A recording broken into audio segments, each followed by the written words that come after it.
Hello, listeners. Welcome to our English program podcast, Kaleidoscope. Listeners, our today's program focuses on Aristotle, the father of political science. To talk about Aristotle, the philosopher, scientist, teacher to kings, and a towering figure in the world of ideas, continues to shape how we think about politics, society, and human nature, even centuries after his time. His thoughts on citizenship, governance, virtue, and the purpose of the state form the bedrock of modern political theory. Today, as we navigate a world full of political noise, social divides, and ethical dilemmas, it becomes even more important to revisit voices that urge us to reflect not just on how we are governed, but why we live together in society at all.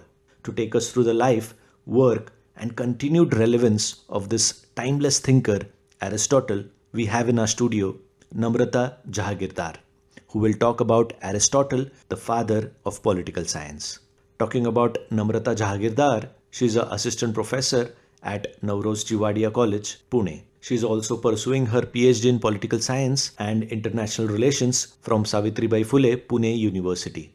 Alongside her academic work, she has remained actively involved in public discourse and student engagement. She is also passionate about singing, dancing, acting, reading, and anchoring. So now, let us listen to Namrata Jahagirdar on her talk, Aristotle, the father of political science.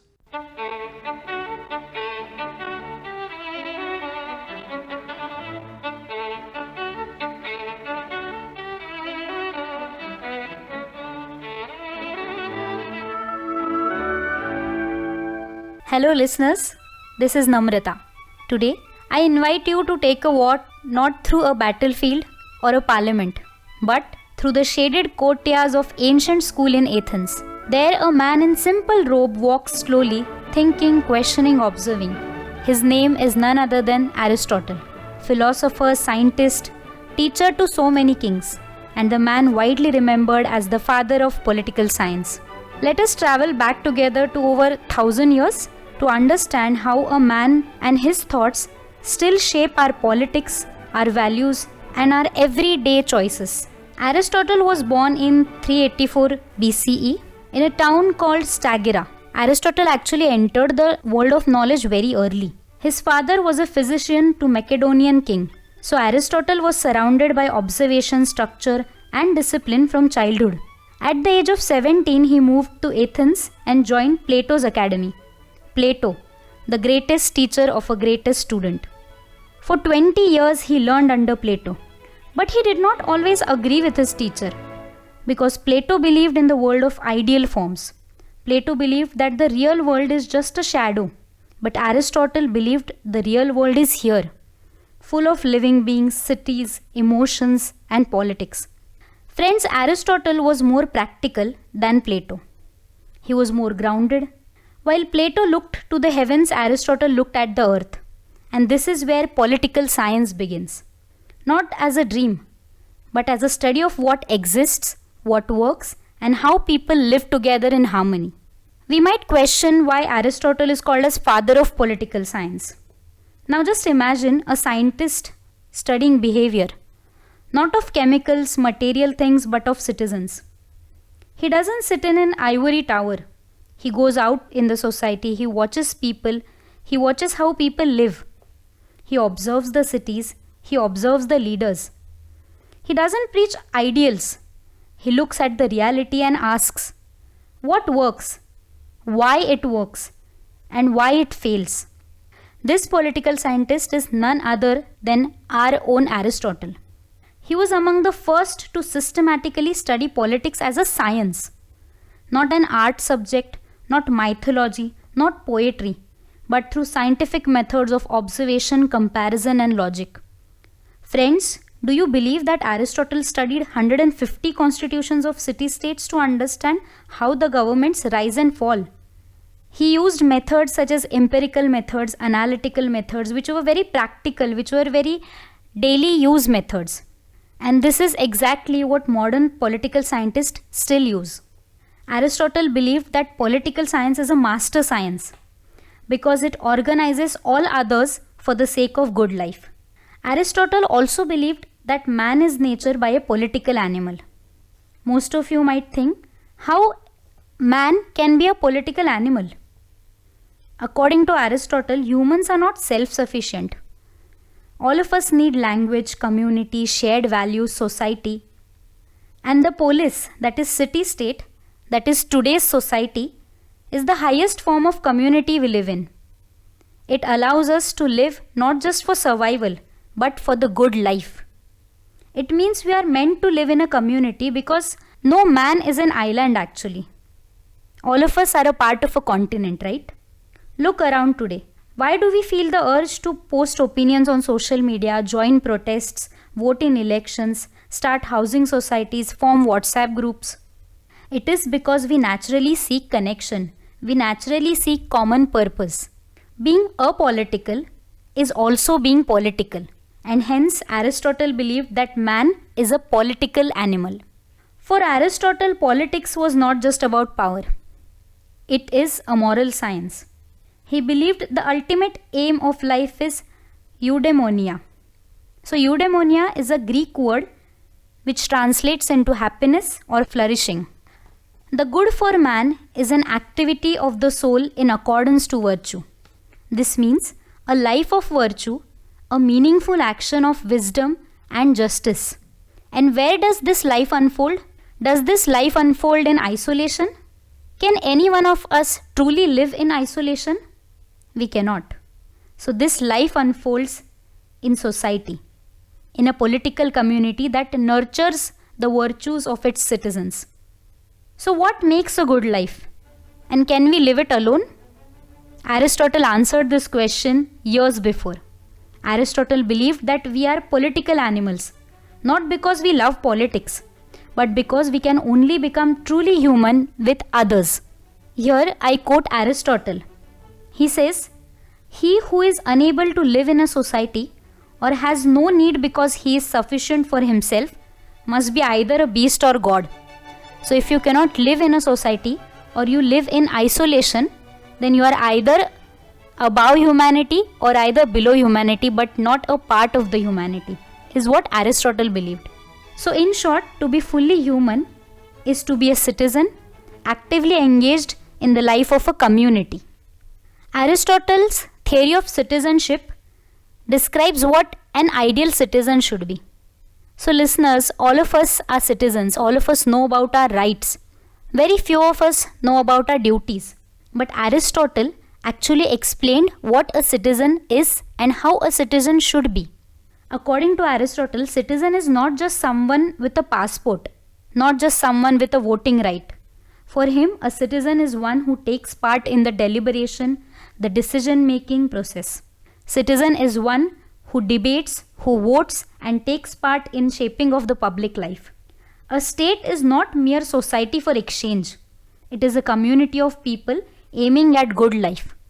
Here, when Aristotle says state, it means a country or a unit of politics. What a powerful idea it is. Politics is not a marketplace of interests, right? It is a space where we define what is good. We define what is just. We define what is worth living for. Citizenship is not just a status. It is a practice. Citizenship means showing up, speaking up, not for personal gain, but for the common good. Aristotle used to say, if you care about the good life, you must care about the good political life. When we speak about politics, we also understand that state has a big role to play in it. In layman terms, state means the government. Aristotle believed that the state comes into existence for the sake of life, but it exists for the sake of good life. Let us understand this term, good life. You've been listening this term for a long time now. What is good life today? Is it GDP growth? Is it comfort? Is it millions of social media followers? Aristotle would say good life is where citizens can flourish ethically, emotionally, and socially. Take examples like Scandinavian countries. They are not the richest, but they rank highest on happiness, education, and trust in government. Another example is India's aspirational districts program, which aims to improve education, health, agriculture, and basic infrastructure for balanced human development. According to Aristotle, politics should help people grow and not just survive. Aristotle also spoke about theory of government. Unlike Plato, who imagined a perfect republic, a perfect country, Aristotle was more practical. Aristotle understood that there are flaws in the government, there are flaws in the countries, and he gave solutions to rectify these flaws. Aristotle studied more than 150 constitutions, where he analyzed which forms of government work best and why do they fail.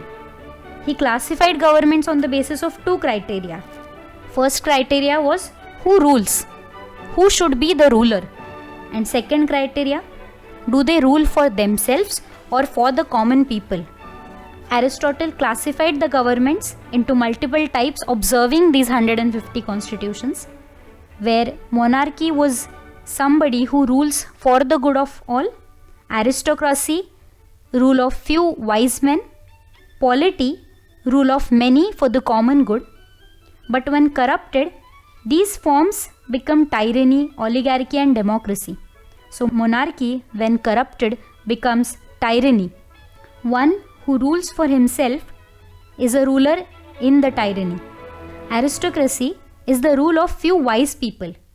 But the same few wise people, when rule for their wealth, it becomes oligarchy. Polity, according to Aristotle, was the best form of government. Today's democracy is pretty similar to what Aristotle's polity was. Today we debate, is democracy becoming a mob rule? Are corporates running oligarchies behind the scenes? Is strong leadership becoming authoritarian? In many countries, leaders cling to the power through fear. Aristotle's idea of tyranny fits perfectly there. He believed in balance, especially in polity. Polity, which was a mix of democracy and a little part of aristocracy, where wise people would rule the people.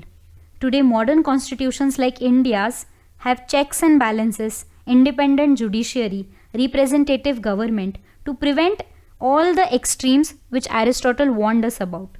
Our constitution blends the same ideas which were given by Aristotle. Now, most of you might think, why is Aristotle relevant today?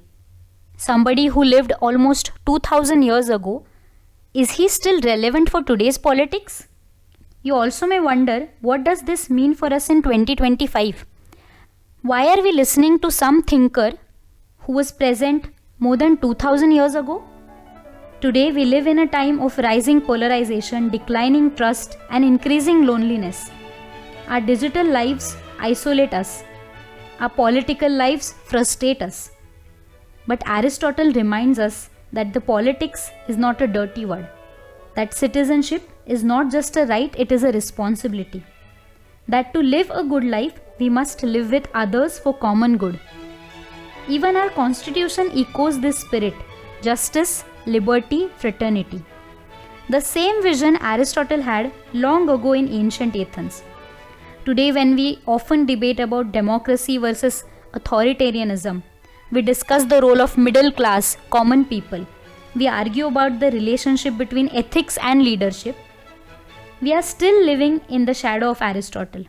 And yet, he never gave us dogmas. He gave us tools to think. He taught us to ask right questions and not just accept easy answers. Aristotle was not just a philosopher of books. He was a philosopher of life. He was a political philosopher. He taught us the meaning of good life. He watched nature, he studied people, he taught kings, and he shaped centuries. His work reminds us that politics is not just a game of power. Politics is a search for meaning. He gave us not final answers, but he gave us eternal questions. He gave us the spirit to ask questions such as, what is justice? What is freedom? What makes a life worth living?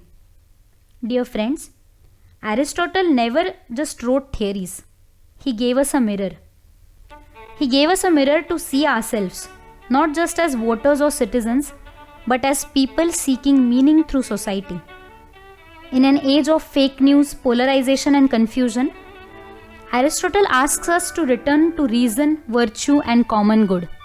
So, the next time someone scoffs at politics, think of Aristotle walking in the Athenian sun, notebook in hand, asking not how to win, but how to live. Because politics at its best is not about control, politics is about care. It is not just about power, it is about purpose. Until next time, observe the world around you, question what you believe, and like Aristotle, seek, not just live. Live to live well. And perhaps even today, when our public life seems noisy and chaotic, we can return to a simple but eternal question. A simple question like, what is good life? Thank you.